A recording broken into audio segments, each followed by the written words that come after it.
Ayan, umaraw ngayon guys. Kahapon, pabugso-bugsong ulan. Actually, kaninang umaga, pabugso-bugso. Kaya walang pasok mga bata. So, dito sa Cavite, ayan, umaraw naman ngayong umaga.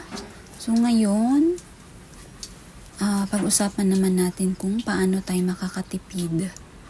Kung gustong-gusto natin yung mga dream plants natin na sobrang mahal, ano nga ba ang mga dapat natin isipin bago tayo bumili? Kasi syempre guys, pag yung mga halaman na, lalo yung mga bago, sobrang mahal. So, ito ang kailangan natin. Unang-una dyan guys is patience. Hintayin natin na magbaba. Syempre pag unang release, sobrang mahal. But eventually, habang lumilipas, bababa ang price. So, pag unang release ng mga new plants, mahal talaga. Pero after ilang years, ayun, murang-mura naman na. Half the price or less pa. So, ayun, kailangan nating hintayin na bumaba sila. Tulad nito, unang release ng mga ganito, sobrang mahal. Grabe mahal ng mga Tularensis noon. Nung lalo mga pandemic, ang daming mga bagong plants, diba guys? Pero ngayon, ang mumura na nila, may 250 na.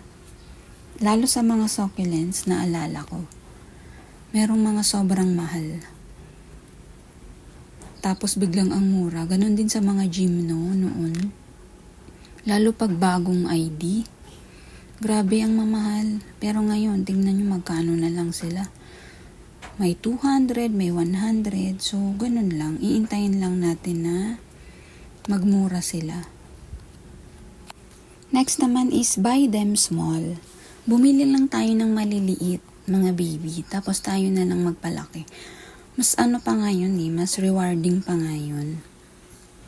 So, bili lang tayo ng maliliit na gustong-gusto nating plants. Tapos palakihin na lang natin. 'Di ba? Pag baby pa, mura pa. Oo, risky siya. Kasi hindi pa siya ganun ka-stable. Pero, mura lang naman. Kung kesa yung bumili tayo ng sobrang mahal tapos na deads. So, bili na lang tayo ng maliliit.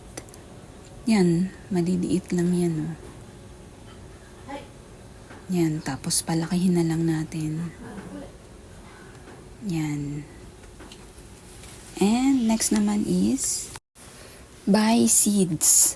Siyempre sa murang halaga, ang dami mong plants na makukuha. Actually, hindi ko pa to nagagawa. Kasi yung mga seeds ko dito is puro freebie. Pero pag bumili ka ng seeds, ayan, mas maraming halaman. Seeds ng gymno, seeds ng Françoisie, ayan. Pwede ring cuttings, tulad ng ating mga succulents. Eto, nabili ko lang to guys. Ganyan lang kaliit. After magto 2 years na to, laki na. Ganon din to. Nabili ko lang siya ng maliit. Actually, 3 yan. Kasya lang siya. Silang 3 dito sa palad ko. Eto ngayon, isang palad, isang halaman na lang. Yan, mura ko lang din yan nabili. Ayan. Nakakatuwa nga pag maliit pa lang yung halaman na nakuha nyo kasi di nyo pa alam yung itsura nila. Ayan, cuttings, pwede tayong humingi-hingi pag gustong-gusto natin yung halaman. Humingi or bumili ng cuttings. Ito, cuttings din to. Ayan.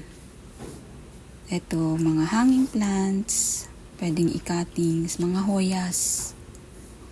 Mga hoya, maraming ngayon Maraming mga binibenta na from cuttings kasi mostly naman from cuttings ang mga hoya. Ayan, lang tayo, maghanap. Patience din sa paghahanap ng seller. Seller na mura magbenta ng mga halaman. Kasi pag sobrang mahal ng halaman tapos namatay, ito nabili ko lang ng 3 dahon. Ayan, sobrang lush na. So, ganun lang. Itong aglonema na to naalala ko. 2020 binili ko siya. Sobrang mahal. Nasa 2,000 mahigit. Ayun, impulsive buying. So, after a year, naging 500 pesos na lang yan. Grabe. So, yun din naman natutunan ko noon. Actually, gora lang ako ng gora sa pagbili. Tingnan nyo guys, ang ganda na ng tubo niya. Nilabas ko to noon. Ganyan yung tubo niya. Maliit. Tapos nung pinasok ko siya dito, ganito, mas malaki. Ayan, 2 new leaves na siya dito sa loob. And mas makinis yung dahon niya. Ayan o. Wala nang bago. Kakatuwa. Ayan, itong mga to, nabili ko lang ng maliliit noon. Tingnan nyo. Kaninang araw, ngayon, ang lakas ng ulan. Tingnan nyo. Sobrang lakas. So, ano na to, habagat. Nahinigot ng bagyo. Ayun, lakas ng ulan. So, yung mga plants ko dyan, okay naman sila dyan. Kaya, yung ko din nilagay yung ibang astro, hindi naman sila nababasa. Except talaga pag may hangin.